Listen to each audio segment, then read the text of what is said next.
नमस्कार। बहुत खुशी की बात है कि 24 मार्च से लेके 12 अप्रैल तक हमारे बोर्ड एग्जाम होंगे और इसकी डेट भी आ चुकी है। सबसे पहले जो आज हम काम करने वाले हैं वो ये है कि हम एग्जाम की तैयारी कैसे करें कि ज्यादा नंबर पाएं।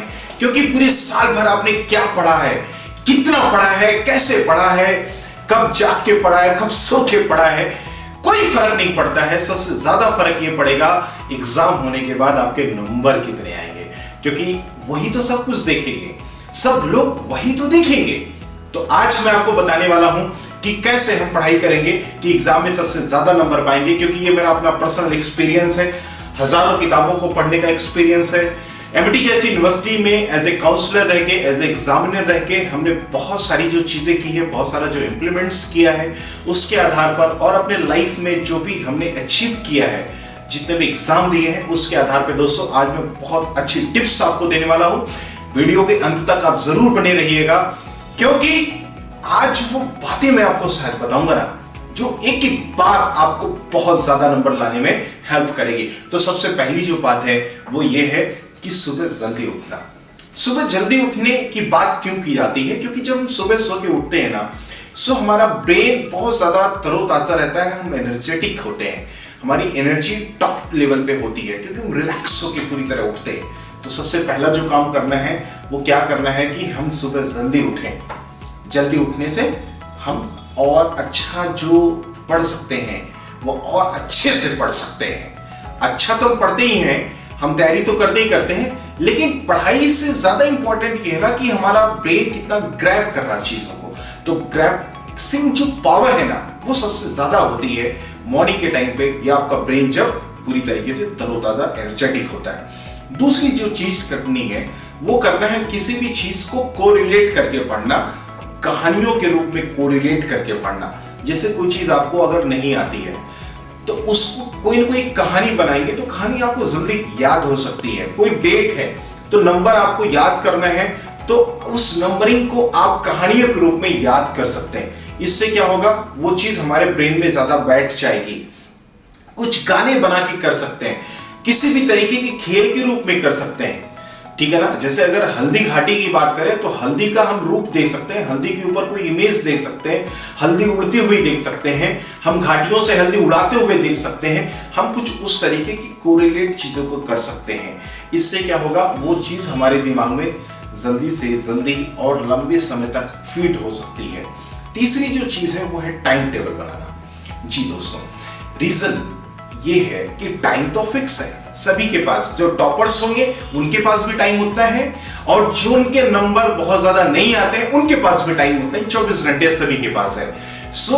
हम टाइम को अगर कैलकुलेट करके एक टाइम फ्रेम बना लेंगे, इससे हम हर सब्जेक्ट को पढ़ पाएंगे, हर सब्जेक्ट पर टाइम दे पाएंगे, हर किसी चीज को रिपीट कर सकते हैं। रीजन क्या है, हम जो भी पढ़ते हैं ना 24 घंटे के अंदर वो चीज फिर भूलने लग जाती है। लेकिन अगर एक हफ्ते के अंदर फिर से रिपीट नहीं करेंगे तो वो मैक्सिमम 50% से ज्यादा वो भूल जाता है। तो टाइम टेबल इसलिए बनाना जरूरी है क्योंकि हम जो पढ़ सके, कि पूरे सिलेबस को पढ़ सके और पूरे सिलेबस को रिपीट कर सके। इस लेवल से टाइम का मैनेजमेंट बहुत जरूरी है। जैसे बहुत लोग कहते हैं मैं बहुत बिजी हूं, मैं बहुत व्यस्त हूं।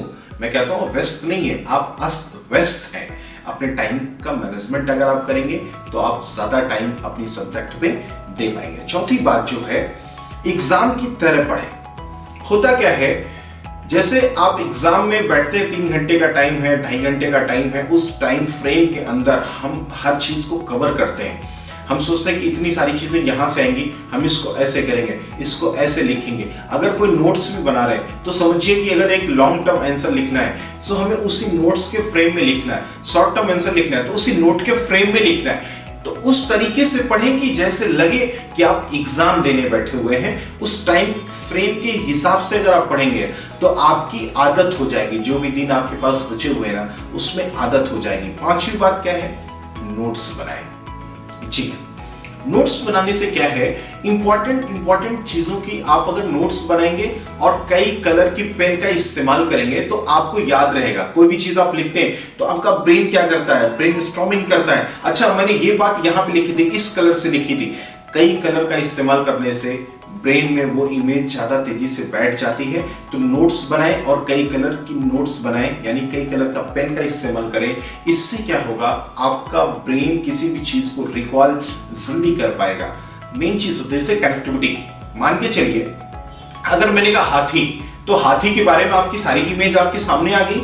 सो किसी भी इंपॉर्टेंट टॉपिक को पूरी तरीके से कवर करने के लिए अगर एक चीज भी वहां से हमारे ब्रेन में आ जाती है तो उससे जुड़ी हुई चीजें सामने आ जाती हैं। सो मेन मुद्दा है कि इंपॉर्टेंट शब्द को, इंपॉर्टेंट टॉपिक्स के जहां पे भी कोई चीज दिख रही है उसको अलग कलर से लिखें। आपका ब्रेन जल्दी उस चीज को ग्रैब करेगा। ठीक है, इससे क्या होगा, आपको और ज्यादा आगे चीजें बढ़ पाएंगी। अगली बात, कठिन सब्जेक्ट को सबसे पहले, यानी पहले पढ़ना, सबसे जो कठिन टॉपिक होगा उसको सबसे पहले पढ़ना है। रीजन क्या है, हम सोचते हैं कि जो कठिन चीजें हैं बाद में देख लेंगे, बट वो चीज हमें बाद में टेंशन देती है, हमें तनाव देती है, हम पढ़ नहीं पाते हैं। तो जब कठिन चीजें आप पहले पढ़ लेंगे तो आपका कॉन्फिडेंस बढ़ जाएगा। कॉन्फिडेंस बढ़ जाएगा तो जो आसान चीजें वो तो और जल्दी आपको याद हो जाएंगी और जल्दी आप उसको पढ़ पाएंगे। अगली बात क्या है, रट्टा ना मारे, बिल्कुल समझें उसको। जी हाँ, रट्टा नहीं मारते। रट्टा मारने से क्या होता है, वो चीज भूल जाती है। लेकिन अगर किसी चीज को आप समझ लेंगे ना तो बहुत आसान हो जाएगा। ये सबसे ज्यादा चीजें जरूरी है कि आप उसको रट्टा ना मार के बिल्कुल समझिए, हर चीज को समझने की कोशिश करें, उसके बेसिक्स को पकड़ने की कोशिश करें। वो चीज क्यों हो रही है, क्यों ऐसी बात कही जा रही है, उसके बारे में थोड़ा सा सोचें। जब आप सोचेंगे तो और ज्यादा आप उस पर फोकस कर पाएंगे, वो चीज आपका ब्रेन खुद को रिलेट कर पाएगा। 8वीं बात, 5 वर्षों के पेपर को ना निकालें, समझें और उसके हिसाब से प्रिपरेशन करें। होता क्या है, जो ट्रेंड्स चले आ रहे हैं, जो चीजें चली आ रही हैं, जब उसके हिसाब से आप चीजें करते हैं तो आपको कॉन्फिडेंस डेवलप होता है। आपको ये पता चलता है क्या चीजें इंपॉर्टेंट्स हैं, कैसे कैसे सिलेबस को कवर किया जाता है, कैसे कैसे हर सिलेबस से क्या क्या चीजें उठाई जाती है, क्योंकि सिलेबस तो इतना बड़ा है लेकिन उसमें से पूछा क्या जाएगा। थोड़ा सा आपका जो सिक्स सेंस है ना वो ज्यादा काम करता है। तो क्या करना है, 5 वर्षों के पेपर को उठाइए और उसके हिसाब से प्रिपरेशन करें। 9वीं बात, रेस्ट लेके पढ़ें। एटलीस्ट 55 मिनट्स के बाद हमारा ब्रेन थोड़ा सा अपनी चीजों को ना रेस्ट मोड में लेने लग जाता है। इसलिए कोशिश करें कि 1 घंटे के अंदर रेस्ट जरूर लें। ऐसा नहीं कि बैठे पढ़ने तो 4 घंटा पढ़ ही रहे। अब आप कहेंगे कि एग्जाम में तो 1 घंटे का रेस्ट तो मिलता नहीं है। सो हम क्या करते हैं, आपका ब्रेन सबसे ज्यादा काम तब करता है, प्रेशर में तब आता है जब उसे कठिन चीजें करनी पड़ती। लेकिन अगर आपको आराम वाली चीजें करनी पड़ती है ना तो वो ब्रेन के ऊपर प्रेशर नहीं पड़ता है। तो आराम वाली चीजों करने के लिए यूं समझें कि ब्रेन रेस्ट मोड पे होता है। सो आपको करना क्या है, आराम से आप पढ़ाई करें। कठिन चीजें अगर आप पढ़ रहे हैं तो 1 घंटे के बाद 10 मिनट अपना जो सबसे फेवरेट सब्जेक्ट है ना उसको रिकॉल कर लें।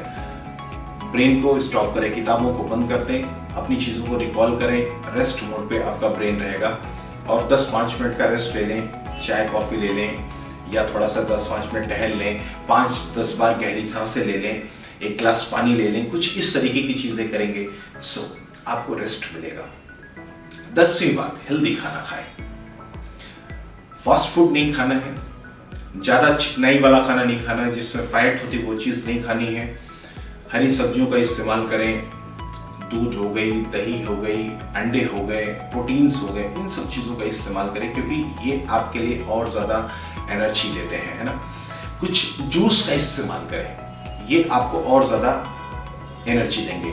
और 11वीं बात, मेडिटेशन ज़रूर करें। मेडिटेशन का मतलब थोड़ा सा योगा प्राणायाम करें, आपका ब्रेन बहुत अच्छा रहेगा। उसमें सबसे ज़्यादा अच्छा है भ्रामरी करें। भ्रामरी करें, अपने बंद करें, कान को बंद करें और यहाँ पे रखें और 3-4 बार ओम का उच्चारण, भ्रमर का उच्चारण करेंगे। इससे आपका ब्रेन और ज्यादा एक्टिव रहेगा।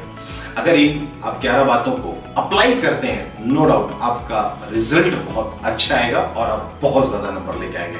आप करके जरूर देखिएगा और वीडियो कैसे लगी जरूर बताइएगा। अपने दोस्तों को बिल्कुल शेयर कर डालिए, सभी के ज्यादा नंबर आएंगे तो अगले दोस्त हमारे साथ, फिर हमारे साथ कॉलेज में नजर तो आएंगे, हम उनके साथ गप सड़ा के मौज मस्ती करेंगे और अपने रिजल्ट को एंजॉय करेंगे। Thank you so much.